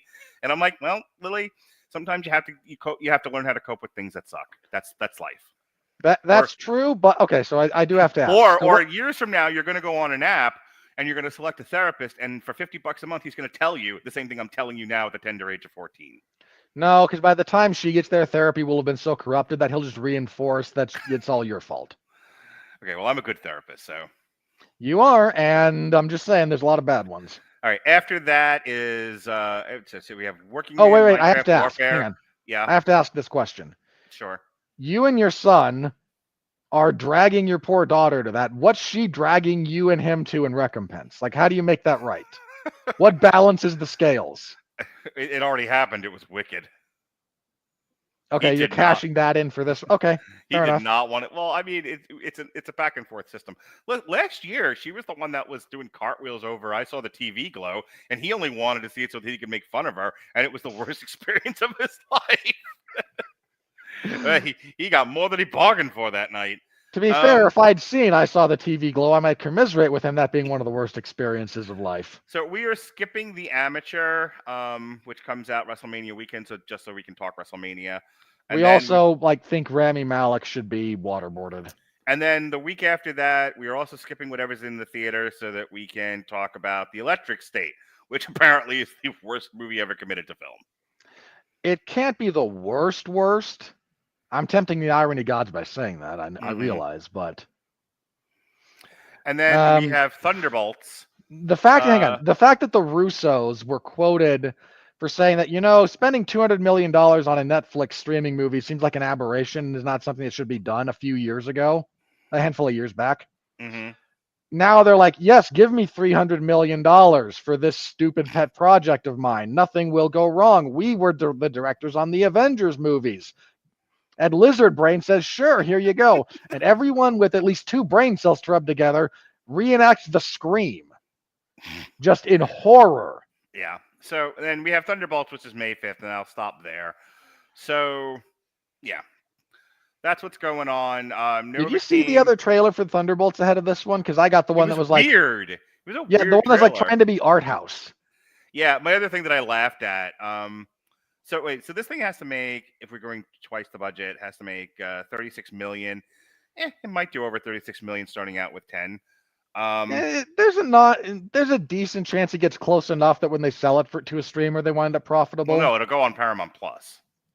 Oh, right. So, decent chance, might be okay. Oh, all right. So we can move this on. Let's get into the groove. Here is, I'm just off my game tonight. The critical review. Are you ready? No! I said, are you ready? No, God! No, God, please, no! No! No! No! Well, in a fair and just world, a movie like this would make money with those scores. We live in a fallen world, Mark. So all critics is an 82% fresh. Top critics, it drops to a 62. But you know, the 62 is probably a more accurate reflection of its overall quality. Yeah. The verified audience is 87. The all audience score is 86. And the AI writes, rent Novocaine on Fandango. No. The AI writes, getting an adrenaline shot from Jack Quaid and Amber Midthunder's considerable charm while finding increasingly demented ways to utilize its concept. Novocaine is the opposite of a pain to watch. Bad AI. Bad AI. If we're in for that level of pun writing, this is gonna be rough. Yeah. Let's see. Ruben Peralta, regard of Coca Lecas. Novocaine is a shot of take a drink every time they say shot of adrenaline. Novocaine is a shot of adrenaline that, despite its flaws, leaves an indelible mark on the viewer. I was not indelibly marked. Is what you told the police. Once or twice. Keith Garlington of Keith at the Movies. While its ending may clang, Novocaine hits plenty of good notes. It earns enough goodwill along the way, both thrilling, amusing us with its blood-soaked action slapstick while disarming us with its surprisingly big heart. There's no heart in this movie. Hang on, I'm going to push back on that just a little bit. There's a decent amount of, there's a decent story there that's character driven and is about growth and heart and, finding your place in the world. It's not enough for me to be like, don't load more, scroll back up. It's not enough for me to be super positive, but we both gave it a pass on a pass fail. Eric Marchant of Rogers TV, a diet crank. Okay, there is some truth to that. As a guy who really liked the first Crank movie, believe it or not, that was kind of wild. Jackson Weaver, CBC News. Novocaine is, in a word, amazing. Though if we're using two, see more movies. It would be amazingly gross. See more movies. Your standards are unbearably low. Speaking of your standards being unbearably low, Jeffrey Harris of 401mania.com. Oh, I'm not even going to get a be nice to Jeff. I refuse to play into your shtick. Novocaine makes strong use of its unique premise and unconventional hero. The compelling romantic relationship, some interesting plot twists, and shocking moments of R-rated violence amount to an overall entertaining action comedy experience. Again, not wrong. It's about where we landed. I don't think I would go 7.5. Hang on. Our scale set on the 411 scale, a 7 is good. I would not have gone good. I would have been in the 6s, which our scale considers average, but I'm not going to quibble over like 1.5 points. Amy Nicholson of Los Angeles Times, top critic. Novocaine makes a convincing argument that its lead, Jack Quaid, can do it all. Woo the girl, shoot the goon. I almost said shoot the goo. And tickle the audience. The movie itself has a harder time screwing its three genres together so awkwardly that it tends to limp. Ugh. The last one's not an unfair point. The first couple, Jack Quaid doesn't woo. Like, I'm not saying there's no chemistry between the characters or, in the boys. Like, he doesn't really woo Starlight. Their proximity and the way that they learn about each other leads to attraction, but he's not out there wooing the girl in the traditional sense. Nell Minow eats paint at Movie Mom, top critic. None of it makes sense, even if he does stop for an adrenaline injection. But if we wanted to see something make sense, we'd be at a different movie. You know, I actually appreciate trying to take the movie on its own terms in that respect. That's still a little generous. All right. Grace Randolph from Beyond the Trailer. Ah, Grace. So Please don't. a surprisingly well-written film with a game cast. Yeah, no, the writing is not that strong. It's not bad, but it's not that strong. Novocaine is actually a fun ride, but Ray Nicholson is underwhelming, and while Jack Quaid is good, Jim Carrey would have made this a must-see in theaters, as this is very good but not great. This is not very good. You're being way too generous. That said, Ray Nicholson getting a little bit of shine as guys who can just do the creepy smile. You're going to have to grow beyond that at some point, buddy. I mean, I get that you're Jack's kid, so you kind of inherited it, but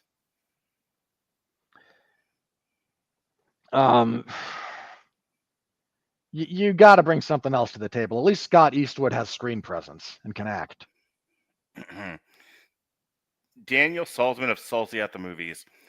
Novocaine never becomes a one-note film, with Jack Quaid's Everyman being the least likely person to be placed in a die-hard situation. This is not a die-hard situation, you hack. Yeah. We're back to everything's die-hard. Not everything is Die Hard. Die Hard is a specific set of circumstances. Turn in your critical keys. Turn in your Rotten Tomatoes position and give it to us. We deserve it more. Lindsay LeMan of Culturist. There's a lot of problems contributing to Novocaine's subpar nature, including Berk and Olsen struggles balancing schlocky B-movie violence and conventional storytelling standards of mainstream cinema. I agree with that. Not wrong, yeah. Alrighty. Rachel Leichman of the Mary Sue, Robert Winfrey. It is fun, chaotic, and has some amazing fights to enjoy, but I think it really shines in the romance department. You know what? Right. Hang on. That last part's actually fair. Like, I mean, it's the first act, and then we abandon it. It is, so don't get me wrong. Like, the movie doesn't stick with it, but it is some of the more compelling stuff that the film offers. Also, the fight scenes are not that great. They're not bad, but they're not that great. Friend of the show, William Bibiani of The Wrap, top critic. Jack Quaid was born for a role like this. The actor's unassuming cheerfulness provides the perfect comedic counterpoint to the film's increasingly absurd, gross-out action gags. You know, that's actually a pretty decent point. There's not a lot of guys. Yeah, I joked about Paul Rudd earlier, but I mean this in all sincerity. Like, this role in particular really was like a Jack Quaid style role in ways that are hard to fully wrap your head around. I don't know who else could have really done this. Travis Hobson of Punch Drunk Critics. The absolute batshit action comedy Novocaine is an awesome throwback to the gimmick-fueled actioners of the past. Awesome's a bit strong, but the thrust to that point is one we made. Mary Beth McAndrews of Dread Central. Novocaine is the best action movie of 2025. Hang on. Now I gotta think. Thanks for that. Tallest midget. So, hang on. Is this a better action movie than Captain America? I'm sorry. Hang on. We have a run-in. I'm sorry. Did somebody say that Novocaine was the best action movie of 2025? That was said, yes. That was said, yes. Huh. Was that like one of the paid critics? I would assume. Who did I say that? Oh, that was. Hang on. Let me see if I can find her. Up, you loaded. Okay, there. Okay, so I don't know what Dread Central is, but it's Mary Beth McAndrews, Jonas. Oh, I don't think you should ever review something again. Actually. Okay. Okay. Good night. Good night. That's fantastic. Review so bad. How bad was it that an almost 11-year-old boy did a run-in? Your son came in from the peanut gallery off the top rope with the steel chair. All right, last one. John Flickinger of the Flick Pick YouTube. Novocaine is painful to watch in the best way possible. It blends the vibes of Baby Driver with the action of Nobody. While it may not be a classic, it's comedically violent, nerve-numbing, and worth a watch. Not sure I'm gonna get. You and I both did say, it is ultimately kind of worth at least a little bit of a watch. So, All right, well, folks, that is our review of Novocaine. Next week we are reviewing Snow White. at gunpoint. Tomorrow you're getting a second dose of Damn You Hollywood, the diet version. It'll be Alexis and Zach. They will be reviewing The Day the Earth Blew Up, a Looney Tunes movie. Nothing Wednesday or Thursday that I can see. No, sorry, nothing Wednesday. Thursday is the first of what'll be several triple features where we're looking at streaming movies. Some I will be doing with Mick Andor, Matt Kenter. Some I will be doing with Robert. Some I will be doing with Jesse. We're going to try to get in I'm going to try to spread these out and get in as many of these streaming movie triple features as I can. And I was telling my girlfriend this over the weekend when we watched Back in Action, Kinda Pregnant, and You're Cordially Invited. Those all sound terrible. They were varying degrees, but I'm bored with what we do. And the only way to not be bored is to try something different. So I'm looking, you once referred to me as kind of a truffle pig. Which I really have taken to liking. Like I'm willing to go out there and sniff through a lot of dirt and a lot of mud and a lot of poop to find things that are worthy to watch. And I don't I'm not like you or Jason or some of these other people on here where I'm utterly offended if I watch something not great. I'm like, all right, well, that was 2 hours of my life that, if I didn't watch a bad movie, I'd have wasted it some other way. So, like getting married or something. So anyway, anywho, I want to see what's out there in the world, and I also want to stretch my review muscles. I want to see, how well I handle these things. I had a good time. I had a good time doing the show that we did last year. We just did too many movies at once. Yeah. But I'm kind of with you. Like much as a bunch of those I did not care for. It was not a wasted experience, partially because we got to do the podcast. There's a few of those movies I would rather have not seen, but for the most part, like, I'll take the shot. I would have happily never watched Aquafina. Ever. No, but I mean, we what did we get out of that? We got to watch Space Cadet, which we both genuinely enjoyed. It was one of those where I would never have watched it if I hadn't looked up what were the worst movies of the year, and then you and I questioned whether it really was. So there's good stuff there. So there's that. Next week, like I said, is Snow White, and then on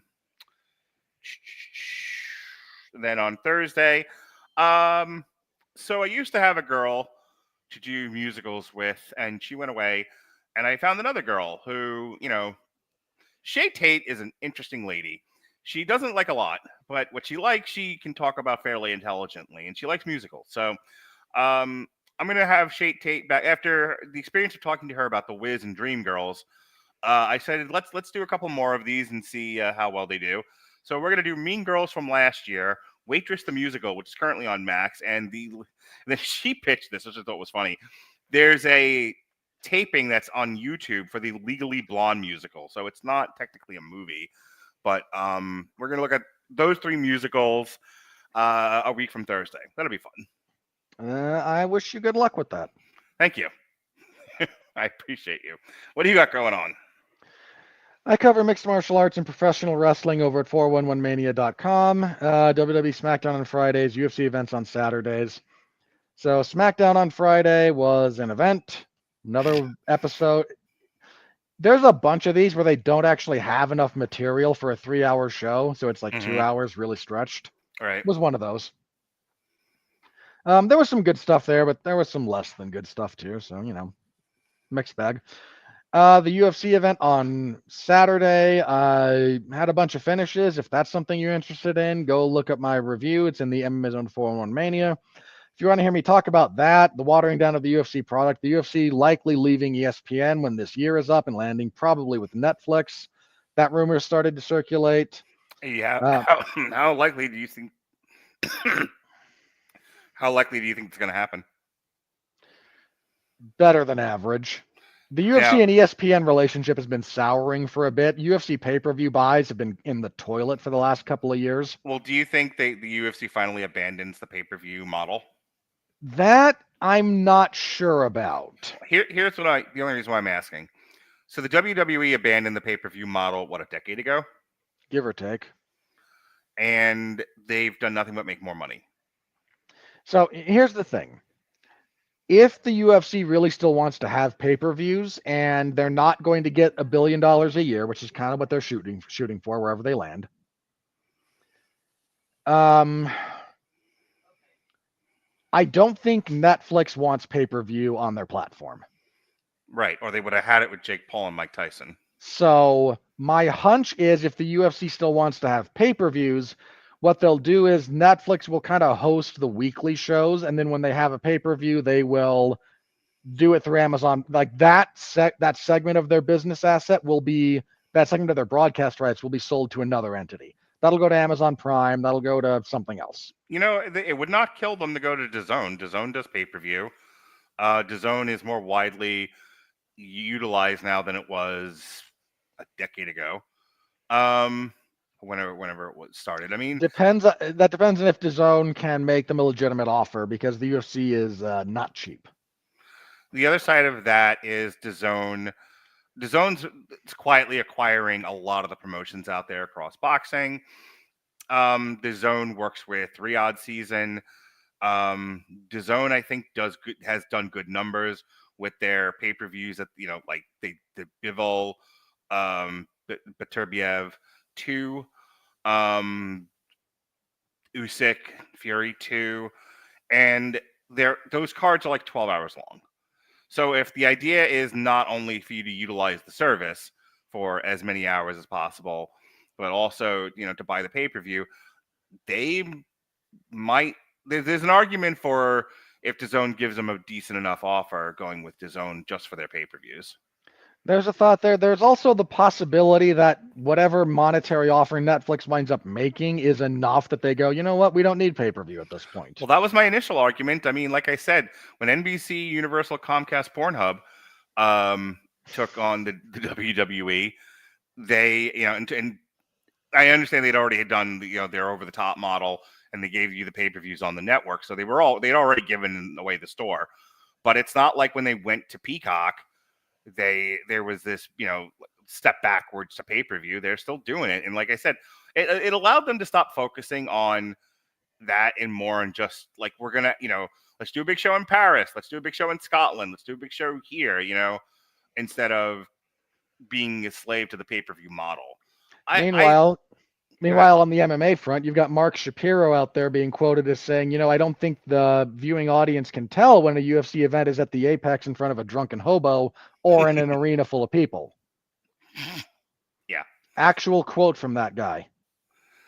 Yeah. So if I'm running the UFC, I think pay-per-view mattered when cable and terrestrial TV were a different thing.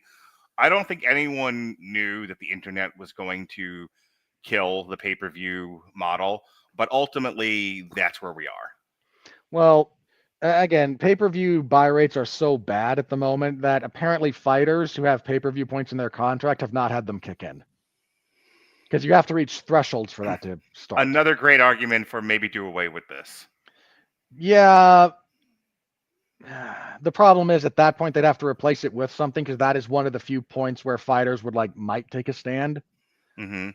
And no, you're just taking money away from us. So did you don't know? But then I don't know, man. You can kick fighters an awful lot, and they'll just take it. So my counter to that, as such, is: have you been following this news with the WNBA? So because I started betting, I got really into the NBA. Because I got really into the NBA, I started following NBA news. And because I follow NBA news, I started getting videos on the WNBA, of which I have zero. Boy, if there's anything I like less than women fighting, it's women's basketball. But I digress. I started seeing videos about this star white girl who was like Times Athlete of the Year. And there's another woman. It would have been Caitlin Clark, if memory serves. Yeah. And then there's another woman, African-American, who plays on, I think it's the New York team. No one cares. Yeah. Well, she's making news because she's calling for a lockout of the WNBA because they demand more. They demand equal pay to the men, among other things. At which point we all have to go, the NBA pays you to exist. Yeah, the NBA bought part of the WNBA to keep it going, and they're kind of footing the bill. Tell you what, here's my counter to that, ladies, if you're serious about this. How about you argue for a proportional percentage of the profits as the men get? Because then you can all start paying for this. Yeah, your league makes no money. I was going to say, then you get a fraction of a penny. Your league is subsidized by the NBA. You're never going to make what they make. I don't want to go off on a tangent here. We're almost at 2 hours, but Jason and I talked about this, I believe, a year or two ago when we reviewed National Champions, and Jason was like, "Do you know?" Like, because it came up in the movie that the reason that all of the other sports that don't draw a dime in the NCAA are supported by what is drawn by men's football and men's basketball. Pretty much, yeah. So all the scholarships, all of the production costs, all of the coaching staff, everything that goes to keep every other sport afloat, men and women both, doesn't draw, but is supported by what is drawn by NCAA men's football and NCAA men's basketball. So when you're like, you should pay the athletes, they're like, with what? we have two sports funding the whole goddamn thing. And if we start paying these people, there won't be college athletes. There sure as fuck won't be college scholarships, let alone college sports. You psychos. So, yeah, there's a woman out there calling for proportional pay because the women are just as talented as the men. And I was like, you fail economics at every level, madam. And someone needs to give you a First of all, reality no, you're not. There is nothing stopping a woman from being on an NBA team. If you think you're good enough, go try out. Mm-hmm. See how that goes for you. Then come back and tell me you're as talented. Okay, so first of all, I have been watching a lot of NBA today. I would love to see any woman on the WNBA play with the men and see them knocked around as much as these guys knock each other around.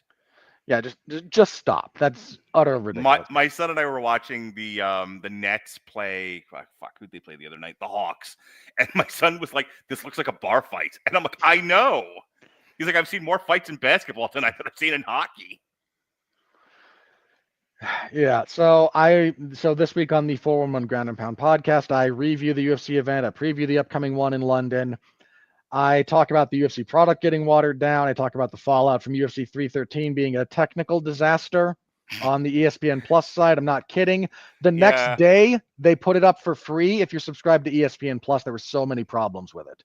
That seems to be the straw that broke the camel's back about the UFC and ESPN relationship, which has been souring for a long time because 5 years ago, we paid you a boatload of money, and since then, Conor McGregor's fought 3 times. And Khabib retired, and John Jones has fought 5 times in 5 years. And you haven't built another pay-per-view star, and so there's a lot of frustration on both sides there. I also talk about the product being watered down, a little bit about how generational turnover works. I talk a lot in that episode. It's 2.5 hours long. And I close on the depressing note about BJ Penn's current situation, because of course I did. I'm me. If you heard about this, right? I have not. BJ Penn now has been putting out like social media posts indicating he believes his mother is dead, was killed by the CIA, and the woman taking her place is a clone robbing him. That's unfortunate. I wish I was joking about a single sentence in that. Yeah, that's not good. BJ. No, it's really bad. BJ sounds a little unhealthy. So please help that man. I'm not doing a bit here. That's awful. Anyway, there's all that this week. More of the same. SmackDown on Friday, UFC event on Saturday, and next week Snow White when I will be chained up in a gunpoint. All right, folks. Thank you for joining us here on Damn You Hollywood for Robert Winfrey, the late Jason Teasley. He didn't die. He's just gone. He's not late. The prematurely expire. Because if he arrives late, we can call him the late. The prematurely departed. The dearly departed Jason Teasley. There we go. I have to return text and watch basketball. Be well, be safe, and behave.